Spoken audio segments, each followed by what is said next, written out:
మీలో ఎంతమందికి చామదుంపల పులుసు అంటే ఇష్టము? నాకైతే చాలా ఇష్టం అండి. చాలా బాగుంటుంది, రుచిగా ఉంటుంది. ఇది చేసినప్పుడు మనము రైస్ కొంచెం ఎక్కువే తింటాము. సో కావాల్సిన ఇంగ్రీడియంట్స్ అన్నీ చూసేయండి ఇందులో. అండ్ మనం చామదుంపలు నీట్గా క్లీన్ చేసేసుకొని ఉడికించుకోవాలి బాగా.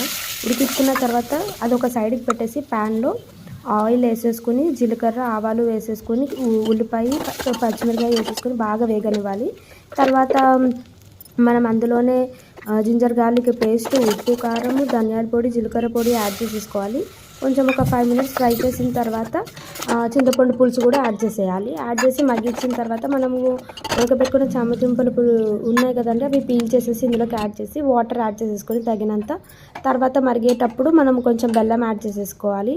బాగా మరగనివ్వాలి, దగ్గర పడేంత వరకు మరగనిచ్చుకున్న తర్వాత మనం కొత్తిమీరతో గార్నిష్ చేసేసుకోవడమే. అంతేనండి, రెడీ అయిపోయింది మన చామదుంపల పులుసు. మీరు ట్రై చేసి ఎలా కుదిరిందో చెప్పండి. Thanks for